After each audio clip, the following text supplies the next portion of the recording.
Kayla Unbehaun was born on July 5, 2008, to Ryan Iskirka and Heather Unbehaun in the western suburbs of Chicago, Illinois. Ryan and Heather split up when Kayla was still very young, and a judge awarded Ryan permanent custody. In 2017, Kayla was spending July 4th with her mother. She was scheduled to be returned to Ryan the next day on her 9th birthday. The next day, however, Heather and Kayla did not show up for the court-ordered exchange, and the police were immediately contacted and an investigation was launched. It was discovered that all of Heather's social media had been deleted and her phone turned off. Police determined that Heather was last seen packing her belongings up to the roof of her car. Her closest family members indicated she went on a camping trip to an unknown location in Wisconsin and was expected to return on July 5th at 7 p.m. to return Kayla to Ryan. After Ryan filed missing persons reports for both Kayla and Heather, Heather was charged with child abduction, a Class 4 felony. Since then, South Elgin police pursued numerous leads and tips, working with police agencies from around the country in an attempt to locate Kayla and Heather. Ryan set up a GoFundMe page. He was appealing for donations and information to help with the search. He wrote on GoFundMe that he planned to use the assistance to hire a private investigator and any additional cost concerning the search for them and their health and safety for when they are found.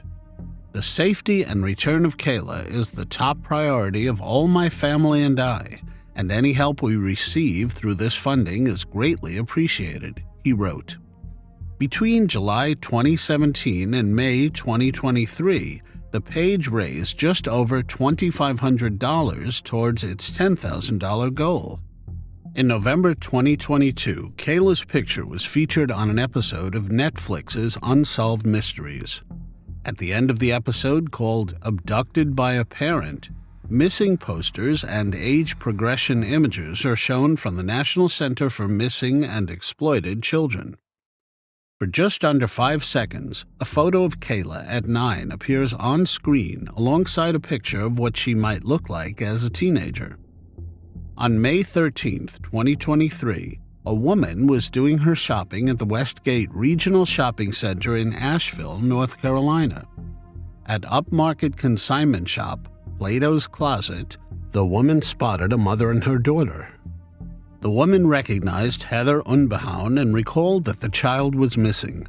She saw the pictures on Unsolved Mysteries. The woman informed an employee of her suspicion. The store employee immediately contacted Asheville police, who contacted South Elgin police.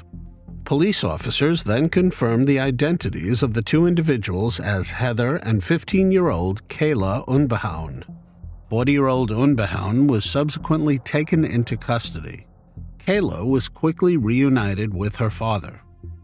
Ryan said in a statement issued through the National Center for Missing and Exploited Children that he was overjoyed that Kayla is home safe. I want to thank the South Elgin Police Department, the National Center for Missing and Exploited Children, and all of the law enforcement agencies who assisted with her case, Ryan continued. I also want to thank all of the followers on the Bring Kayla Home Facebook page who helped keep her story alive and were instrumental in spreading awareness. We ask for privacy as we get to know each other again and navigate this new beginning. South Elgin Chief of Police Jerry Krauschik also thanked citizens across the country and other law enforcement agencies who worked so dedicatedly to help bring Kayla home. We are overjoyed to report that the child is in good condition and in good spirits since being reunited with her father, he said in a release. Following Unbehaun's arrest in Buncombe County, she was charged with the felony offense of extradition, which she declined to waive. She posted $25,000 bond and was released from custody, then turned herself in the following day in Kane County, Illinois, where she was booked on an abduction charge. The 40-year-old appeared before Judge Julia Yetter on May 18, 2023, and was released on bond with an electronic monitoring device. Ryan obtained an order of protection against Unbehaun, who is barred from being within 1,000 feet of his house and cannot leave Illinois without court permission. Unbehaun's next scheduled court date is June 14, 2023. A Class 4 felony in Illinois can carry a sentence of 1 to 3 years, often probationary. 49-year-old Larry Fuller lived in Ignacio, Colorado in 2009. He worked as a diesel mechanic. Larry was married to Paula Silva, and the couple had 4 children together. They lived in Colorado since 2000. On the evening of December 31, 2008, Larry and Paula went to the Sidekick Bar at 677 Goddard Avenue to celebrate New Year's. Walking home, Larry was shot by an unknown perpetrator. It was less than 2 hours into the new year. He succumbed to his injuries at the scene. Investigators at first believed the motive may have stemmed from an altercation that took place at the bar, but Paula told them that the couple had stayed out of any conflicts that night. Unfortunately, there were no witnesses and no real leads for investigators to go on. The case soon grew cold. Sadly, Paula Silva passed away in 2015 without ever learning who was responsible for taking her husband's life. In February of 2023, the Colorado Bureau of Investigation became the lead investigatory agency on the case at the request of the Ignacio Police Department. The agency put out a renewed request for the public's help. A lot of interviews were conducted by investigators, and it finally paid off. On May 18, 2023, 38-year-old David Hendren was arrested at the Navajo Nation in Arizona and was charged with taking Larry's life. Colorado Bureau of Investigation spokeswoman Lisa Kohlbrenner had this to say in a news release. Through the course of this years-long investigation, witness interviews were conducted by CBI, which subsequently led to David Hendren's identification and arrest. Kohlbrenner said the arrest is sealed and the agency cannot offer further comment on the case. Details such as where Fuller was shot, how many times, and the weapon used have not been released. Monica Escalante, Paul Silva's daughter, said her mother never got over what happened to her stepfather. She called the arrest unreal. Monica said the investigator who informed her of Hendren's arrest said Hendren told authorities he did not mean to take Larry's life, but had mistaken him for someone else. I never thought, ever, that they were going to figure it out, Monica said. It's like a dream come true. Monica was 25 at the time of Larry's demise. Larry was like a father to Monica, and she described him as a deeply caring and capable person. Larry's slaying haunted the family, Monica said. For years, she and her 2 brothers heard rumors in the community that various people had been involved. You just lived in fear, Monica said. And my mom, I don't think she ever healed from it. If she was alive, she would probably cry her heart out of happiness and sadness. David Hendren is currently awaiting extradition to Durango, where he will be jailed by the La Plata County Sheriff's Office.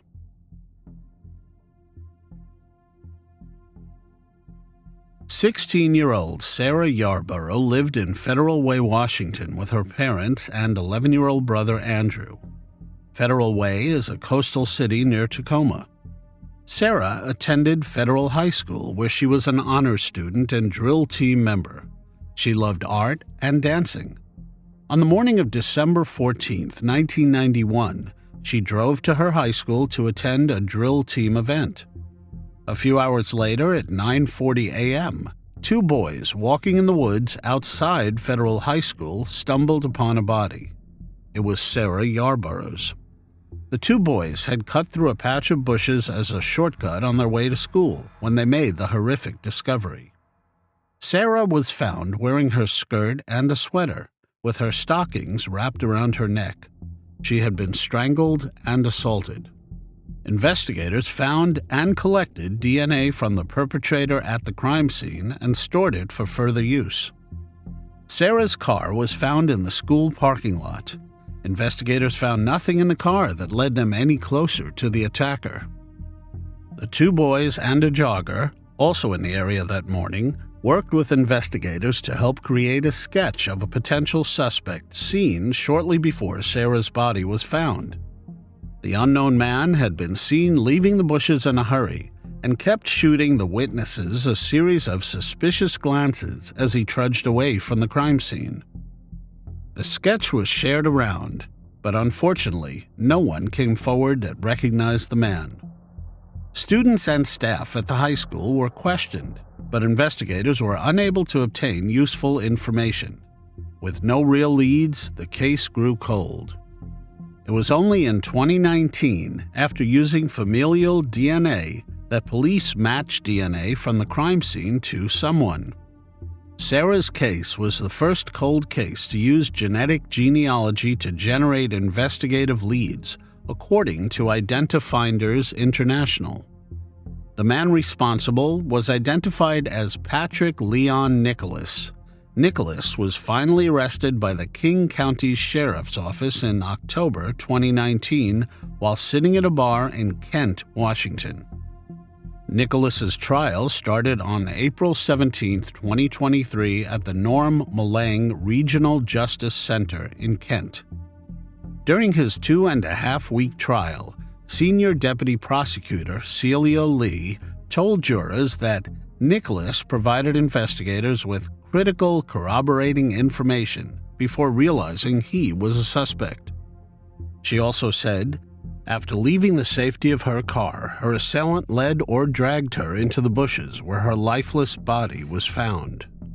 And as she was attacked, Yarborough scratched at the man as she fought for her life. Experts showed that DNA collected from under Sarah's fingernails and male DNA on her clothing came from a single male contributor. For years, the state admitted during the trial the DNA was run through the FBI's Combined DNA Index System, a database that has led to convictions in several cold cases. But CODIS never helped with Sarah's case. In 2019, King County Detective Kathleen Decker uploaded crime scene DNA to a different database and came back with two possible matches, Nicholas and his brother. The brother already had his DNA in the federal database. Eliminating him was easy enough for investigators. So detectives began surveilling Nicholas.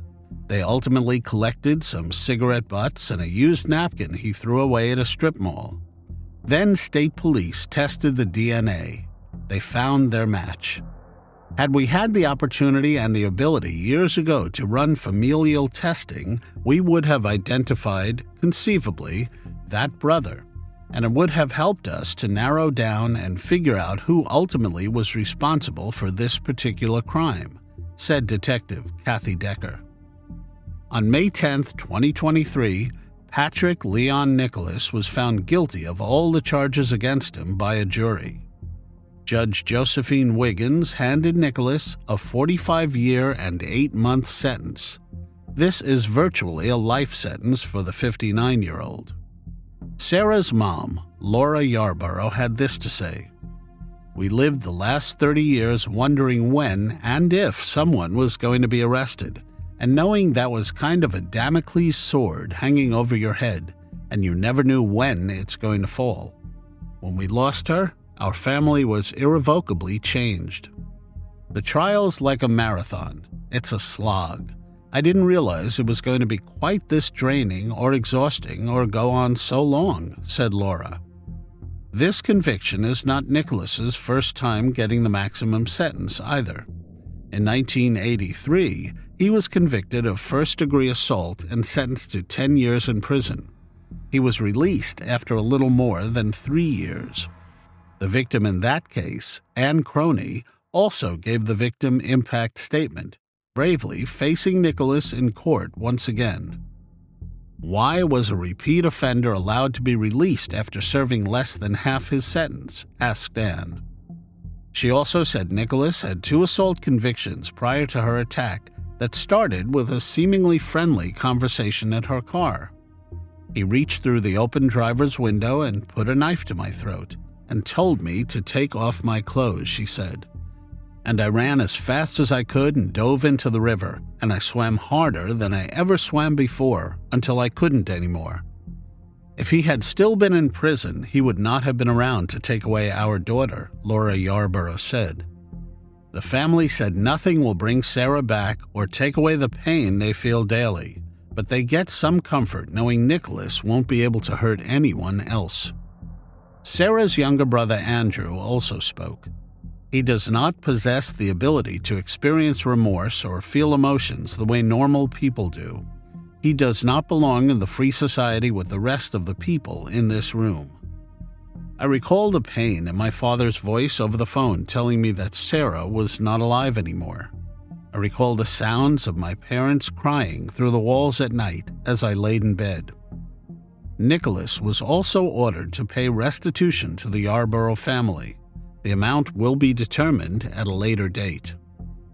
Sarah's family added they're extremely grateful to every investigator who has worked so hard over the last 30-plus years to bring Sarah's slayer to justice. 59-year-old Carol Reiff lived in Gloucester Township, New Jersey. She had an apartment in the Lakeview apartment complex. On June 21, 2013, Gloucester Township Police Department officers responded to the Lakeview apartment complex to check on Carol after she never showed up to a planned trip with family members and was not answering her phone. When officers got into her apartment, Carol was not there. Her keys were still in her apartment, and her car was in the parking lot. She was subsequently officially reported as missing. Then, 4 days later, detectives found Carol Reiff's remains in a wooded area behind an old maintenance building for the complex, located off Lower Landing Road, not far from Route 42. An autopsy was unable to determine what exactly happened to her due to decomposition. During the initial investigation, potential DNA evidence was recovered from a pair of Carol's jeans, as well as an empty beer bottle in her apartment. Unfortunately, at the time, DNA testing did not produce conclusive results. Over the years, advances in DNA analysis have helped open new doors in the investigation, specifically equipment that can collect evidence, leaving the hope that the perpetrator would soon be found. Detective Jeremy Jankowski of the Camden County Prosecutor's Office said, "It has always been my hope that when they close this, it's going to protect other people from having to suffer through this as a family and for the loss of life." Then, on May 11, 2023, 59-year-old Joseph Grizoff was arrested and charged with taking Carol Reiff's life. Grizoff was arrested by the U.S. Marshals Service Camden Division in Moorestown. He was then held at the Camden County Correctional Facility as he awaits a detention hearing. Following the arrest, detectives revealed Grizoff, who was a maintenance worker who lived near Carol's apartment, was interviewed at the time her body was discovered. Officials said Grizoff told police during that interview that he would regularly see Carol outside and admitted to complimenting her in the past. He also claimed that he had never been inside her apartment. Despite that claim, recent DNA testing revealed the strong proposition that Carol and Grizoff were both contributors to DNA profiles obtained from the jeans and the beer bottle that were found in Carol's apartment. Gloucester Township Police Chief David Harkins said, "The Gloucester Township Police Department and the Camden County Prosecutor's Office have never forgotten about Carol Reiff. Since her disappearance on June 21, 2013, and the discovery of her body on June 24, 2013, we have worked to get justice for Ms. Reiff and her family. We will use all means necessary to achieve justice and prosecute those responsible. It is our duty to be the voice for victims and their families, and we take this responsibility very seriously. I am very proud of the collaboration and teamwork of the detectives who have worked countless hours, which led to this arrest today." In August of 2014, human remains were found in the trunk of a car in the 2700 block of Powhatan Street near the intersection with Seminary Street in Alton, Illinois. Those remains were identified as those of Jose Randolfo Pagoda, a Honduran national 52 years old at the time. The identification leaned heavily on DNA science due to the level of decomposition of the body. At about the same time, a Mexican national who was in the country illegally was identified as a suspect. He is Odilon Villagran Gudino. In April of 2021, he was arrested in Mexico. On May 16, 2023, the 56-year-old was extradited to the United States and is now in custody at the Madison County Jail. Unfortunately, there is not a lot more information on this case.